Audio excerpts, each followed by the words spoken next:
I want to say congratulations to our newly elected President, Joe Biden, and to our Vice President-elect, Kamala Harris, on the historic win. God bless you. Our civic duty, is always willing to be expressed to work when we, in fact, to do what God's given us the opportunity to do, and that's vote and to make our voices heard. I want to tell you all something, a couple of things real quickly. One, civility is a dying art. And I would to God that our country and that our members of fellow Americans and even persons around the world would understand that civility is something that's a dying art, or the art that has already died, but it's something that needs to come back, where we learn how to, in fact, get along regardless to whether we agree or not. We don't have to necessarily agree to be agreeable. And so I want to challenge us. I love persons who, in fact, have different views than I, and I don't have to write them off because they don't think like I think. That's what makes the world so unique.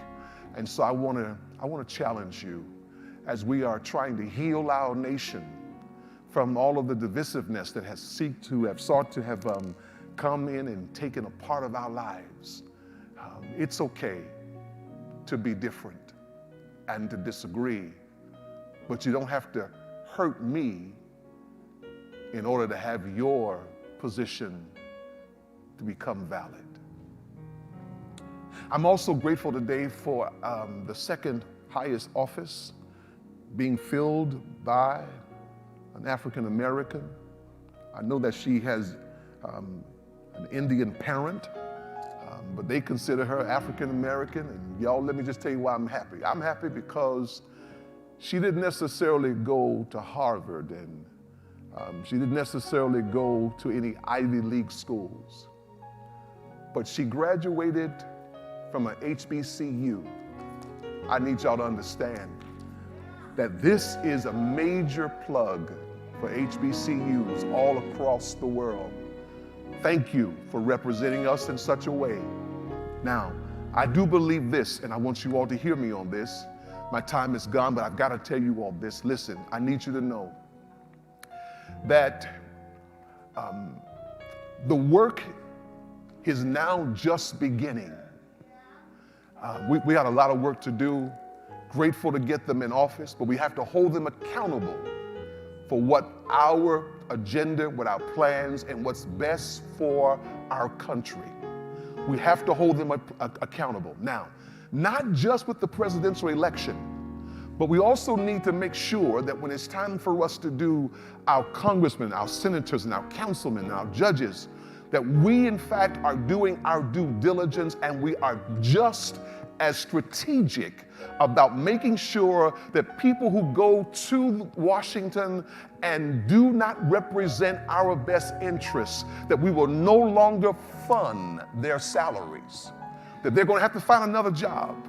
Y'all, the work is just beginning. I had a tumultuous time in this past election. I had to vote for some judges, and I could not find the necessary information readily available to me to help me know what the record, what's the position, what is the philosophy of these judges. I want you to make sure that we are not putting people in office who will not represent the people. And so I need you to make sure that you are helping me. So the work is just beginning. In our next election, we're going to do our due diligence, but we're not going to wait to start holding them accountable. We're going to do that now. Hey, listen, I want to pause for a moment and take my hat off to our attorney, Brianna Spann, who leads our social justice ministry. What a tremendous job she did to help us make sure that we've got all of the voices of Carolina Church. And and those of you who partner with us and watch us week after week to make sure you had right information about casting your vote. We've got a lot of more work to do. Brianna Spann, I'm believing God's going to take you even higher, beyond. Listen, Kamala Harris is a symbol and a representation for all of our women all over the world to know that you can make it too. You can make it. And so I'm looking for God to do great things, great things, great things. And so